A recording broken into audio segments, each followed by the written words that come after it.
So my home state of California is just turning into a garbage heap. I've lived here literally my entire life. I think every day now about how long we can stay here. The state of California has been transformed into homeless central. We have, at this point, literally hundreds of thousands of homeless people living in the state of California. You cannot drive a freeway in Los Angeles without seeing literal tent cities. I mean, I'm talking about full-on tent cities. It looks like Hoovervilles. And Governor Gavin Newsom, who is a Ken doll in every way, he is stupid and he is vacuous and has that plastered back hair. He was opening a new homeless facility, and he explained that California has been nowhere to be found on homelessness. Weird, because it seems like Jerry Brown was the governor for 1,000 years, and then you've been the governor for a while. It seems like every major city in Los Angeles has been governed by a Democrat for a very long time, and yet somehow you've gotten no handle on homelessness. Not only that, it's gotten massively worse underneath the Democratic purview. Here is Gavin Newsom admitting that he has no idea how to run his own state. Let's just be candid. The state of California has been nowhere to be found on the damn issue of homelessness. We haven't been focused on this issue. There's a reason things the way they are. It's because we haven't addressed them. It's happened on our watch over the last decade in particular. It's really gotten bad in the last decade. And we were just slow to respond. We had a crisis. Governor Brown did an amazing job balancing the budget. We were triaging that. We had a lot of other things that were prioritized, but got in the way of our focus on this. Did an amazing job balancing the budget. The way that California balanced the budget is by lying about the accrual of interest in CalPERS. Right? They just went to their pension funds, and then they suggested that those pension funds were going to outperform the market by large percentages, and then we wouldn't have to worry about investing on behalf of those pension funds, so we would sign all these bad pension contracts. Jerry Brown did a wonderful job balancing the budget. He's raised the top income tax rate to 13.3%, driving business out of the state at record rates. We actually had a net loss of population in the state of California, I believe, last year. Gavin Newsom, we couldn't handle the homelessness crisis where you have 65,000 people in Los Angeles County alone who are homeless in the city. And that is very partially as a result of high housing prices. But the regulations in the city of Los Angeles make it nearly impossible to build new housing.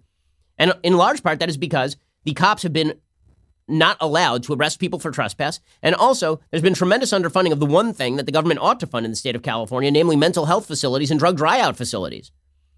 And mandatory drug dry-out for people who are on the streets shooting heroin into their feet in front of businesses. I mean, you can find open needles half a block from my house, and I live in a fairly nice area. So hearing Gavin Newsom complain that he's done a bad job on what is his watch, like, look, the state of California can either wake up or it can die. And right now it is choosing to die because better to sleep and pretend that everything is fine and the weather here is really nice and we got beaches. But the fact is, this state continues to be a garbage heap. Gavin Newsom continues to make it a garbage heap, and we continue to vote Democrat to make ourselves feel better, even though no Democrat has solved any of these problems in the last decade or more. It's insane. I mean, the city of Los Angeles, which I can speak to very personally because I live here, every so often, right before there's a photo shoot, basically, they'll clean up the streets a little bit. They'll move some of the homeless people out from underneath the embankments.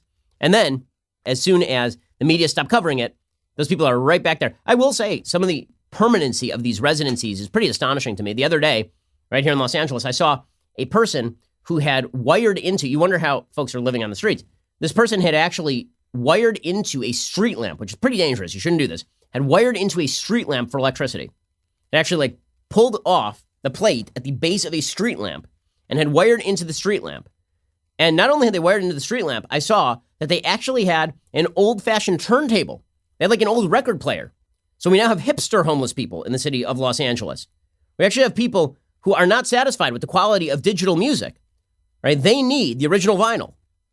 Now, listen, this is not to say that these people are not suffering.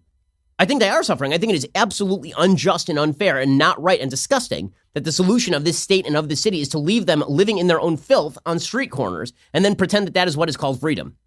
It is not. A huge percentage of these folks are people suffering from mental illness. A huge percentage of these folks are people who are suffering from severe drug addiction. Leaving them on the streets to get disease and die is a horrible commentary on what our government thinks freedom is. So according to the government of the state of California, if you work a job and you earn, then freedom is the government takes a huge chunk of your salary. And also, if you're living on the street in your own filth because you are mentally ill or because you have a drug addiction, then freedom is you get to live on your own, and the police can't even move you. And I know a lot of the members of the LAPD. First of all, it is disgusting that they've turned the LAPD into their solution for failures to deal with drug addiction and failures to deal with severe mental illness. Okay, the police were not supposed to be first line of response for people who are mentally ill or drug addicted. That's absurd. They're already stretched too thin, and it is not their job. And you wonder how they get into confrontations with the homeless, and then you end up with bad tape on the news. That is exactly how. And that gets a lot worse when you suggest the police cannot even move bags of garbage on the street. Thanks to ACLU action in the city of Los Angeles, the police could actually be sued if they move a shopping cart full of garbage. Seriously, because this has been declared the personal property of people living on the streets, even though they are living on the streets that you and I pay for as taxpayers, and provide a disease threat and provide a violence threat. How many situations have we had in the nicer part of the cities? I'm talking about like Hollywood Boulevard, like Hollywood and Vine, areas of the city that are tourist centers. We've had people who have been attacked and buckets of hot feces dumped on their head in the middle of the city. Seriously. We've had people stabbed to death in the middle of the city by homeless folks who are suffering from severe schizophrenia, deep forms of mental illness, drug addiction. And the city's solution is to have Gavin Newsom get up there and say, oh, well, we've been ignoring the problem. Here's the bottom line. The voters of the state have not forced Democrats to deal with the problem because there's no incentive to deal with the problem. All that the Democrats are elected to do is continue signing lucrative government contracts with massive unions who then spend that money to reelect the government employees and grow the bureaucracy and grow the state, a state that does not protect its own citizens and just drains them dry. And it's going to get worse. It's not going to get better. The tax rates will continue to go up. The law enforcement will continue to drop. The people stuck in the middle are the cops and the tax-paying citizens. Gavin Newsom's a disgrace. He'll run for president anyway in a couple of years if the Democrats don't win. It's just, it's ridiculous. This state is on its last legs, and Gavin Newsom proves it.